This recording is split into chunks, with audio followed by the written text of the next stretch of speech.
Join us live on the Sherry Lord Talk Show podcast. Start your day off with a higher vibrational podcast with weekly guests covering spirituality, healthy foods, and so much more. Go to sherrylord.com for more info. Hey, welcome everyone. Thank you for joining us every Tuesday morning at 10 a.m. We're so happy to have you and all our followers, and we have a very special guest. And before we go there, anyone that wants to be on my show, and just let me know why you want to be on my show and email me at sherrylordpodcast@gmail.com and give me a little paragraph about you and why you feel you'd like to be on our show and we're a good fit. And also, we also love sponsors. So if you want to place an ad on our show, a paid ad, we have really good prices. Go to www.sherrylord.com. And now we want to welcome our guest, Lili Fiore, and we love her. She's beautiful. And her topic, she's been on our show before, and she's got wonderful topics and wealth of information to share with our audience. And her topic today is how unexpressed grief can affect your everyday life. Hi, Lili. Welcome back. Thank you so much, Sherry. I'm thrilled to be here again. And since the last time I was on your show, I've gotten my certification as a master grief coach. Ooh. So Oh, my goodness. the Congratulations. That's subject, thank wonderful. you, is So very near and dear to my heart. you counsel people? With grief. Yes. Wow. Yes. Can you let our audience know a little bit about you? I mean, we have you on there, but some of them are new that we have on here that may not know who Sure. you are. I wrote a book on caregiving, Lily's Caregiver's Guide. Yeah, Um, it's hard with the cameras, but it's on Amazon and all the other online shops. It's 560 pages of everything you ever needed to know about caregiving from the beginning through planning for death and through grief. Actually, the last chapter right. is all on grief. Um, and I'm a certified death doula. I'm also a certified dementia care practitioner. So I like all the subjects that everybody usually runs headlong in the other direction for. And Wow. I have lots of resources on my website, muchlovelily.com, and books and things. So when you're a caregiver or someone in grief and you're looking for resources, check out my resource section. There's lots and lots of books and links and things like that.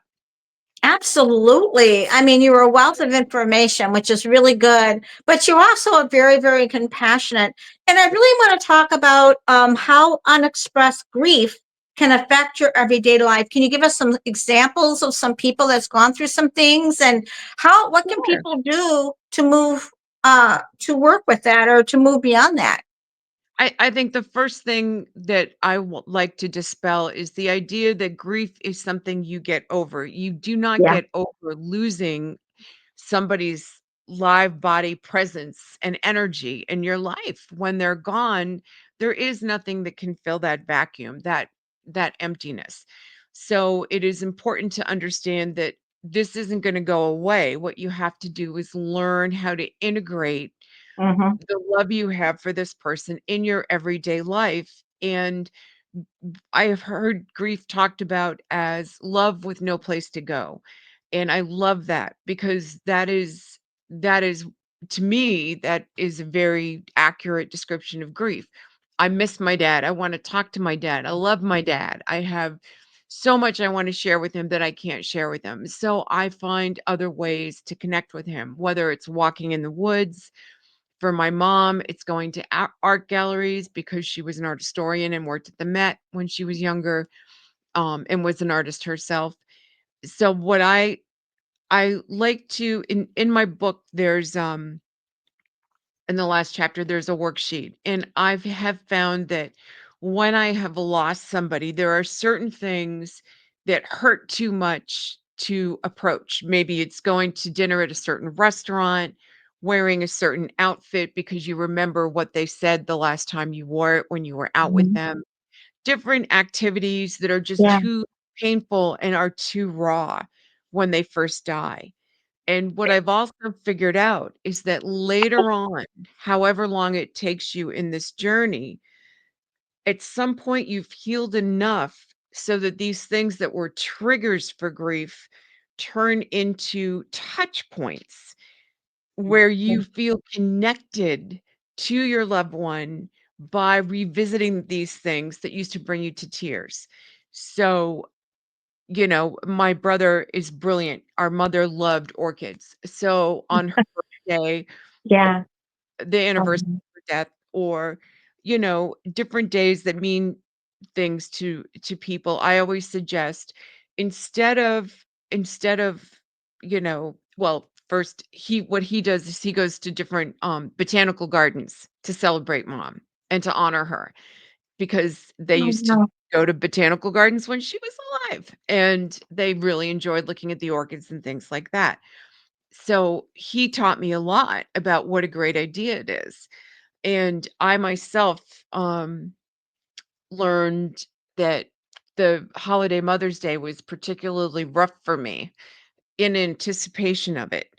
And there was one year, I think 2 years after mom died, where I found myself in Walmart in March and the card section already had the Mother's Day cards, even though it wasn't for 2 months. And I Yeah. was not expecting to see them. And it just Oh, gutted wow. me. And I just put down my packages that I was gonna get and burst into tears and said, "Nope, I'm going home." Um, it caught me off guard. So, I think very often I have noticed for me anyway, the anticipation of a certain day, a holiday, an anniversary day, a birthday, a anniversary of somebody's death, or a diagnosis. These things can be very triggering, and I think it's really important to recognize that for what it is. And Mhm. in my blog on my website, last year, what I recommended for people to do is in January or whenever you run across this information, sit down with your calendar, make a list of the dates. As you get older, there are going to be more trigger dates, sadly, but that's just the way it is. And make a list of your trigger dates and the anniversary dates and the birth dates and the death dates and all the dates and the holidays that are really rough. And what I want you to do is think about how I can turn this holiday or this anniversary or birthday around. What can I do to celebrate my loved one and make me feel that they're and invite their spirit to be there with me. So, I always used to have Chinese food with my parents. So, maybe on their wedding anniversary, I'll plan and go to a Chinese restaurant and toast to them and think about, past meals with them and how much we enjoyed always going to Chef Lou's um, or the Peking duck back in Vermont. it's it's kind of fun to be able to just brainstorm and just have a notebook and think about, slowly, oh, I could honor dad by taking a walk around this river where he taught me how to fish, or a different river if you're not near the one where you grew up. And I think if you change if you change the perspective and change the whole paradigm from grief to celebration, Yeah. then Yeah. it changes things for you. Okay, so I can't celebrate my mom, but maybe there's somebody who lives in my building or down the street who has Yeah. kids that are gonna come by, and maybe I can go to the grocery store and buy her a $5 African violet or bunch of carnations and drop them off and tell her happy Mother's Day. I know your kids don't live by, and think about how you can bring joy to somebody else who may be hurting. I think Yeah. that's really, really important too. Well, that's really good information and guidance for people. People need tools. People, they love information and tools of how to, and I think that is wonderful. I think Thank it's you. really really good because everyone goes through it differently. Yes, And I think you've seen a lot of that. I have. One thing I would say is if you are currently grieving and you have, I don't care if it's a spouse, if it's siblings, if it's children, if it's a best friend, please do not judge how somebody else grieves. Yeah. You do not know what Yep. their relationship was with that person, and you also don't know what their life has been like up to this point in Right. time. And very often, um, when people get sick or tragedies happen, people will say that someone was there for them that they did not expect, as well as someone that they expected to be there for them wasn't. So it's really important to Yeah. understand that this has nothing to do with you or the loved one that you have lost.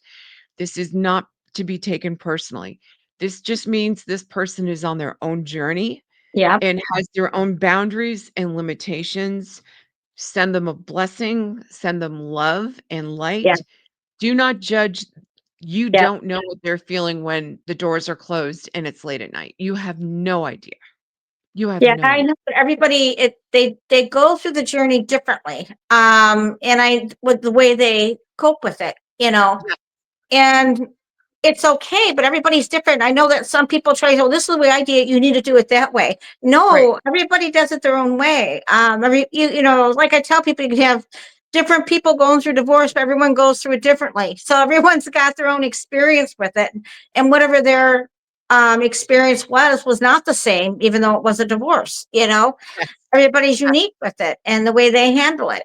And the same thing with you. I'm not comparing it because they're No, different, but it's when you have loved ones who pass, people miss animals as well as they do because it's like the children. absolutely. And they miss Absolutely. their father, their mother they were very close to. And there's some people who still needs to heal from a loved one who has passed because they're still very angry with them. Yeah, that can Yeah, happen. If you find that you are feeling have anger feelings towards your loved one who died, and this happens, right? Let's say you were the caregiver for your parent or your spouse, and you have anger towards them because they knew they had diabetes, but they didn't yeah, take care of themselves, and now you have to clean up the mess and become their full-time caregiver and put your life on hold. Or this parent, let's say you're LGBTQ and this parent did not support you and accept you when you were younger, but then all of a sudden you were good enough to take care of them when there was nobody else. So these are yeah, things that are reasonable things to have anger about. So I want you to understand that they did the best they could, even if it was not ethical or hurtful with what they knew and they were raised with at the time. And yeah, I tell all my clients, whether they're caregivers or in grief or dealing with yeah, dementia, sit down in front of your computer or with a blank piece of paper and write everything you've wanted to say to that person down. Get it out of your body. Your yeah, body needs you to express your feelings. It is not healthy to keep your emotions inside. And many, many people, as we go through our lives, the older we get, the bigger usually is the amount of unexpressed grief and anger and love that we have backed up. We have people that die all through our lives. We also lose animals.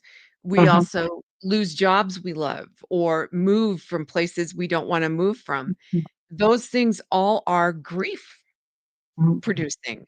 And we, because of our society, we push all these feelings yeah, away and say we have to get over it. It's no big deal.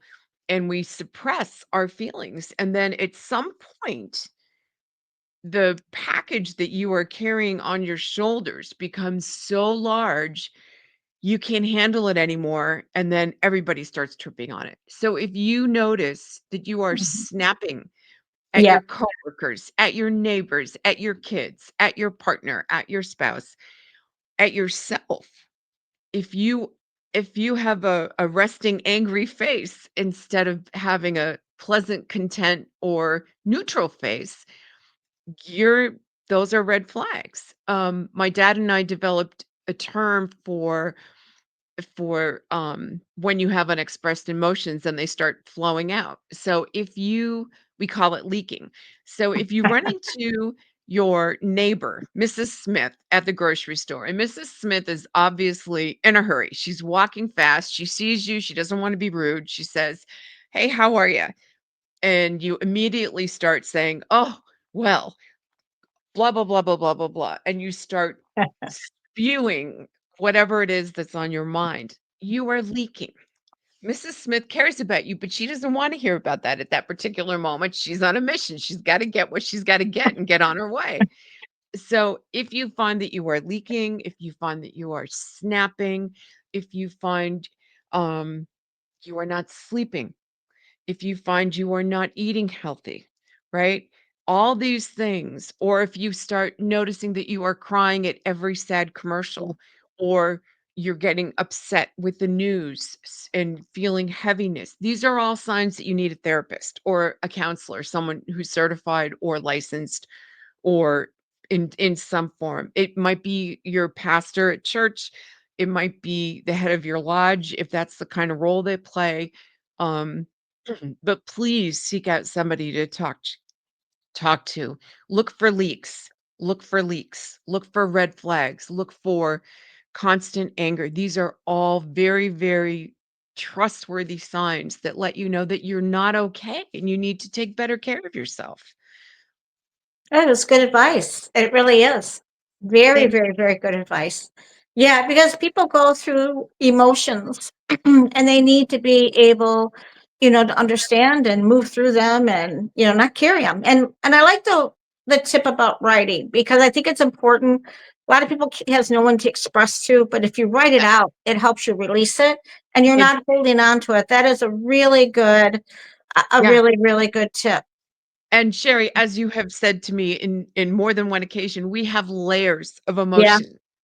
Yeah. And you may find that you write an angry letter to somebody who is no longer alive or someone that you're doing caregiving for.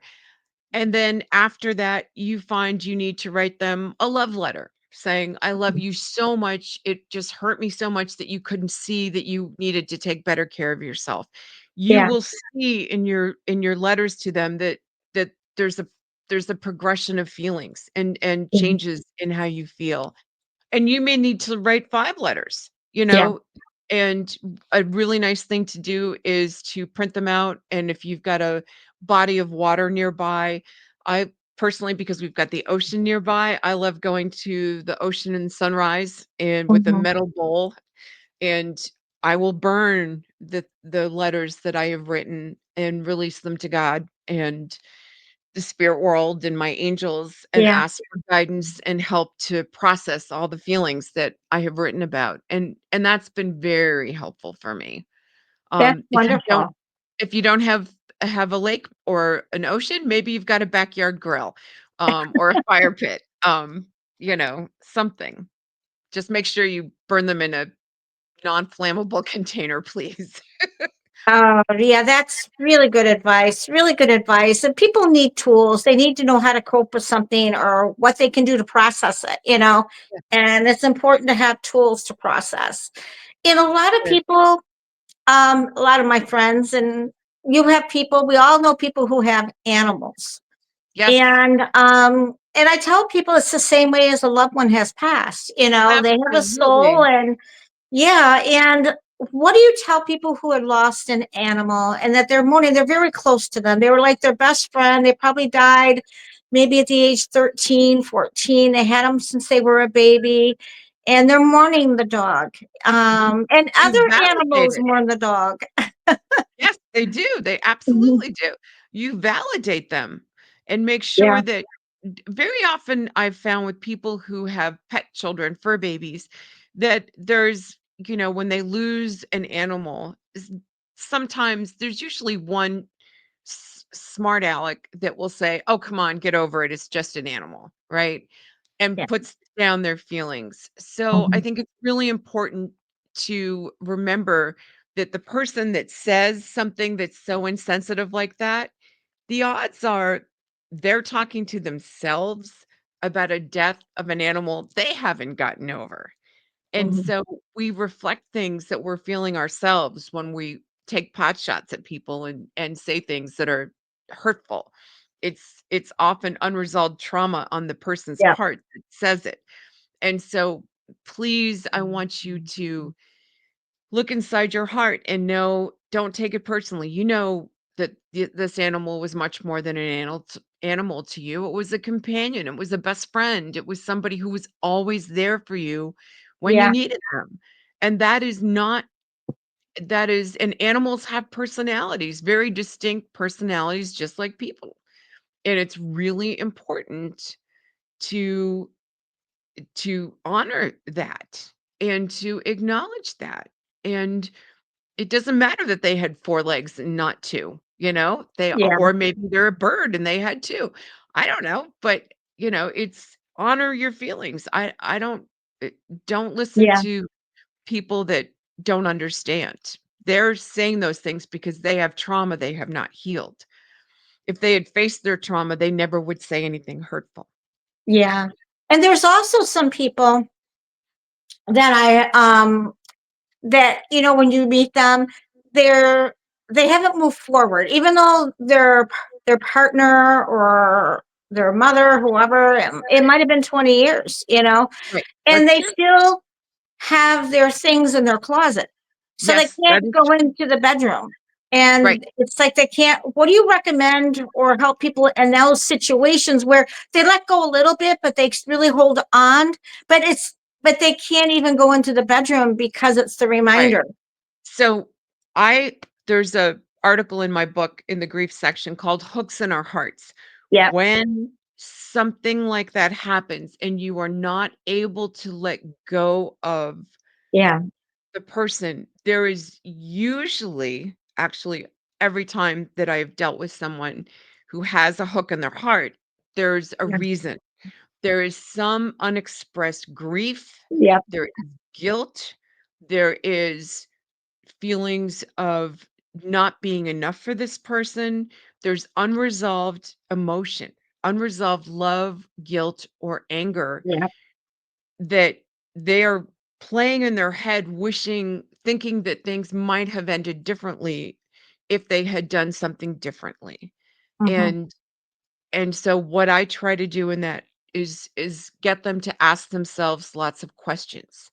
And through asking those questions about their loved one and the circumstances surrounding their death or their relationship, then usually you can get them to begin to uncover what it is that they can't let go of, which is Yeah. causing them to stay stuck. And they may not be able to vocalize it if you're talking to them one on one, but all of a sudden they'll get this cute little smile on their face, like, Yeah. oh, damn, she caught me. That's what it is. Or recognition that that item is, that circumstance is. A lot of people, especially with loss of a child, right? Or a sudden death. Like, let's say your partner dies of a sudden massive heart attack. Damn it, why didn't I ride him harder about going to the doctor and getting his Hmm. heart checked or following up after that high cholesterol? The bottom line that everybody needs to understand is you cannot save somebody from themselves. We Yeah. are all here on our own journeys of learning and to experience life. And absolutely, do we wish that we could go back and change things in time? No question. We all do. But we need to accept that we did the best we could with the knowledge we had at the time. And that goes for everybody in your circle who is also dealing with the loved one's death. And I have another article called The Blame Game, where you may blame your spouse because your child died because they didn't double check the brakes and the brakes failed on your child's car and they died. Or your spouse trusted them to drive home instead of offering to give them a ride if they were drinking at a party with their friends. All these things, Yeah. people hold against other people or an institution or this. And it's all because they're trying to avoid their sadness. If they're angry Hmm. enough and they stay in anger and blame, then they don't have to deal with the fact that their child is gone or their loved one Yeah. is gone. Um, and that's a coping mechanism, Hmm. just like not crying is. And Yeah. everybody has their own path. And again, you can't save people from ourselves. All we can do is pray and support them in their own journey and realize that they have to make their own decisions, and it may not be what you want. If they have cancer and they've decided they don't want treatment again, that is not our decision to make. That Yeah. is their decision, and Yeah. if you truly love them, you will support them in whatever is sovereign unto them. You can make your own choices if you have the same circumstances that show up, but they need to be able to have have their own ability to make their own choice as long as they possibly can. Yep. How can people get a hold of you? Do you do an Um, email or a yeah, website? it's, muchlovelily.com, and there's a feedback form, and my email is Lili, Lili, at muchlovelily.com. And bring your book back up. And how can they get a hold of your book? They can buy my book on Amazon, on Walmart.com, on Barnes& and Noble, and others as well. Yeah, it's an And amazing book. I think people who are grieving, this book will be yeah, so helpful for them. very, Absolutely. very Mm, thick. yeah, but there's so much clarity in there and understanding and tools for them to move forward. So I think There is. that is huge and that is very, very, very important. Is there anything else you'd like to share with our audience? Um, I th I think I this has to do with the current may I talk about the current state of affairs right now? Is that Oh okay? yeah, whatever you feel you want to talk about. Okay. So right now in our country, we've got 2 different groups, right? 2 different groups. What happens when you watch the media and keep scrolling and getting upset is that you stay down here and you're going between the 2, and this is all 3D. This is chaos, anger, mistrust, fear, all these lower level emotions. What I ask all my clients to do with all the things that they are coping with is, instead of being down here and feeding the fear and feeding the mistrust and feeding the anger, please rise above and Hmm. hold space over both these things for unity, for us to somehow come together as people, as a country, as one one group, because we are all part of the same thing. We are all connected. That is a scientific fact. Um, and it is so important because I'm having so many people telling me how they have all this anger Hmm. because of what's going on in our country right now, or they have this fear. And these are valid emotions. I'm not saying they're not, but please try to take a deep breath when you're scared, and then send peace and love Yep. into the atmosphere and to these situations that are happening, and ask for ultimate understanding from God, from whoever your higher power is, and help, because when you send love and understanding and positive energy into the world, that helps cut down on all that lower energy that's going back and forth, creating chaos, fear, and distrust. You don't ever want to feed the chaos, fear, and distrust. So do not doom scroll on social media. If anything, follow the things that bring you joy. If somebody that you follow is extreme, I don't care which side they're extreme on, unfollow them. You want balance, peace, and calm in your daily life. Do not watch the news.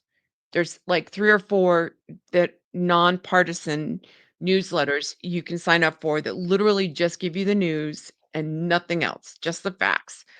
Don't watch network news because you never know who knows what, right?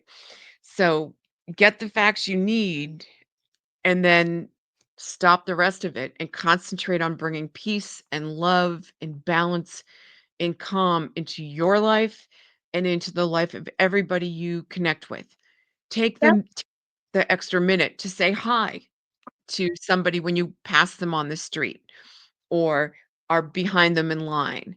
Compliment somebody on their shoes, their coat, their ask them a question about the coffee they just ordered if it sounds interesting. Let's build love and Yeah. understanding and Yep. relationships. That's wonderful advice for everybody. And everybody wants peace and light, Yep, love, and joy. And I just want to say thank you, Lily, for being on our show. You've been on our show. You're a regular guest now on our show. We love having you because you have such a wealth of information. thank It does you. help people, but you also give them tools and tips, which we really appreciate. And so does all the people who are watching. And we just want to say thank you for being on our show. It's an And honor. go to www.sherrylord.com, SHERRYLORD.com, and you will click on podcast and you can get Lily's information. You can get everyone that's coming on and our upcoming guests. Thank you, Lily, again, and thanking all of our listeners. Thank you. Have a blessed, prosperous life. Thank you.